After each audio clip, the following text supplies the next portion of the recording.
Hello student, exercise 9.3 start करते हैं।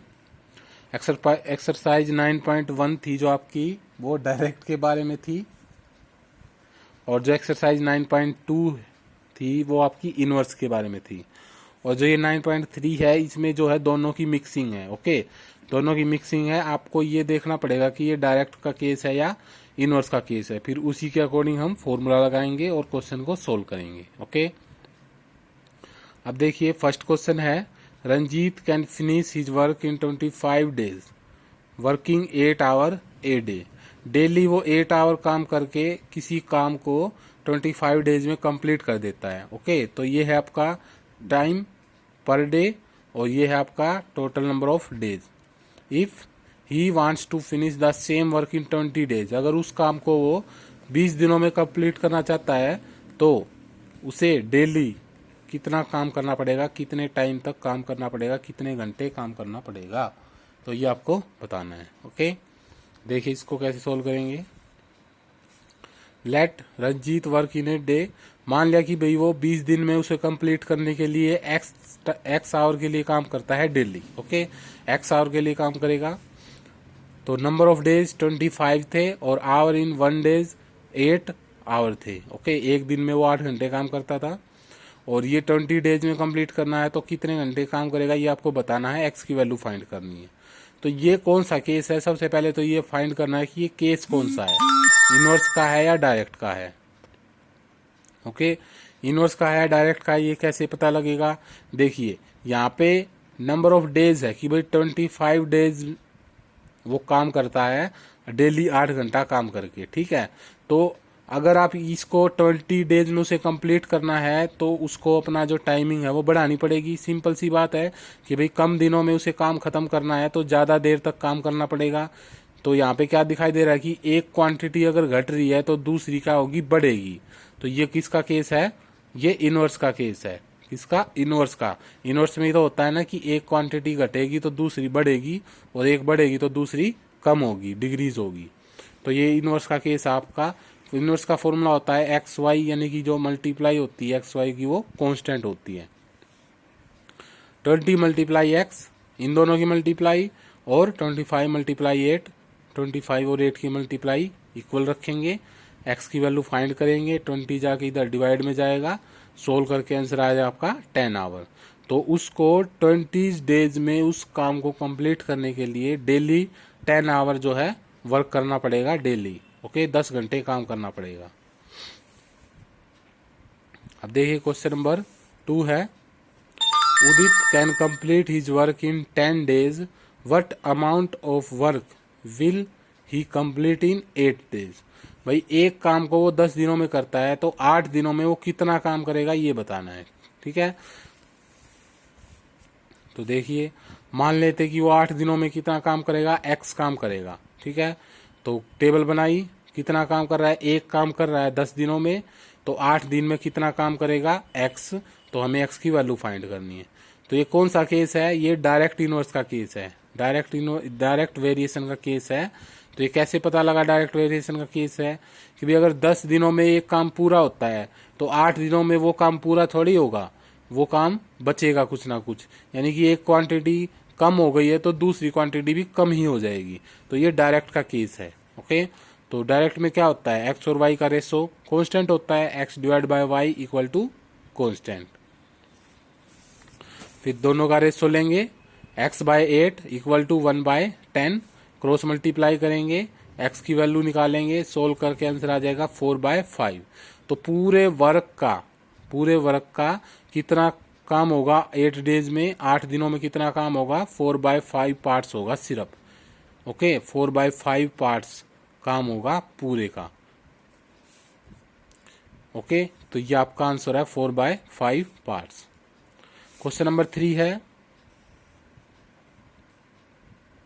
20 man can build a wall in 9 days.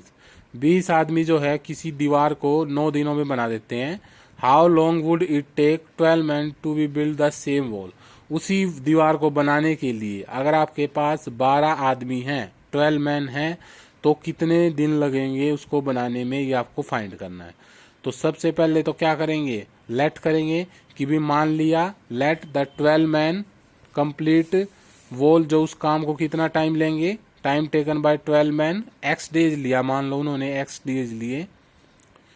Table बनाएंगे, number of man 20 थे और नंबर ऑफ डेज कितने लिए थे, 9। अब आपके पास नंबर ऑफ मैन 12 है तो कितने टाइम लगेगा, कितने डेज लगेंगे, ये आपको फाइंड करना है, यहाँ पे एक्स की वैल्यू फाइंड करनी है। तो ये केस किसका है, इनवर्स वेरिएशन का है। इनवर्स वेरिएशन का कैसे है, देखो भाई नंबर ऑफ मैन जो है कम होंगे तो टाइम बढ़ जाएगा, आदमी कम होंगे तो किसी काम को करने में ज्यादा टाइम लगेगा। तो उससे पता लगेगा कि ये कौन सा है, इनवर्स वेरिएशन का केस है। इनवर्स वेरिएशन का फॉर्मूला लगाएंगे, x y equal to constant, multiply जो है कॉन्स्टेंट होगी दोनों की, 12 multiply x equal to 20 multiply 9। X की वैल्यू फाइंड करेंगे सोल्व करके, 20 मल्टीप्लाई 9 बाय 12 कैंसिल किया, सोल्व करके एक्स की वैल्यू आ गई है 15 डेज। 15 डेज जो है आपकी एक्स की वैल्यू आ गई है यहाँ पे। तो टाइम कितना लगा, 12 मंथ्स को उस काम को कंप्लीट करने में,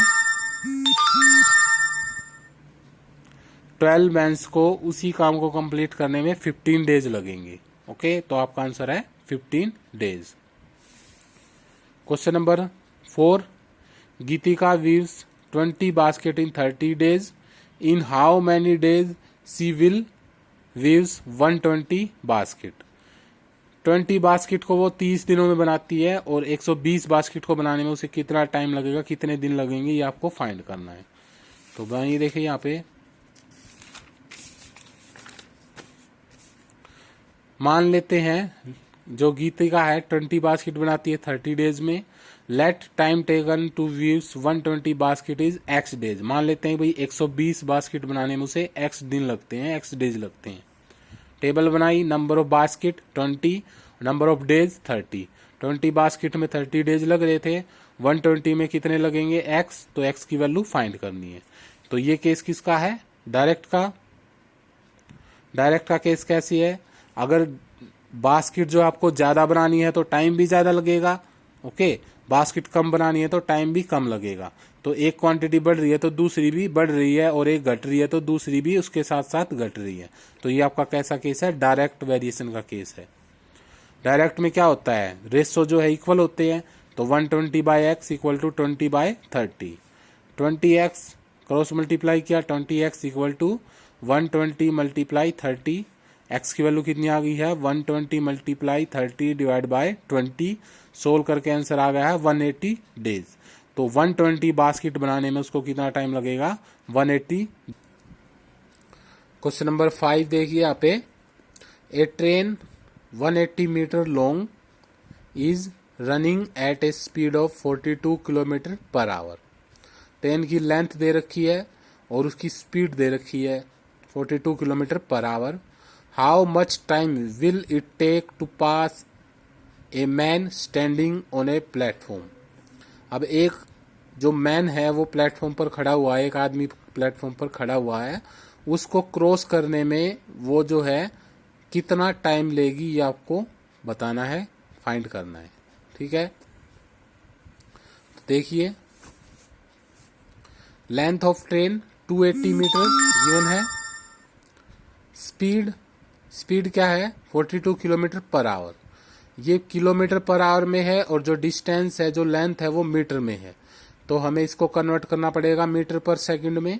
तो यहाँ पे इसको कैसे कन्वर्ट करेंगे, 42 किलोमीटर था तो किलोमीटर को मीटर में करेंगे तो 1000 से मल्टीप्लाई, और आवर को सेकंड में करेंगे तो 60 मल्टीप्लाई 60 से डिवाइड। सोल्व किया, कितना आंसर आ गया, 70/6 मीटर पर सेकंड। 70/6 मीटर पर सेकंड जो है उसकी स्पीड आ गई है मीटर पर सेकंड में। अब देखिए, to pass a man standing on a platform the train will to cover a distance equal to its length that is 280 metre.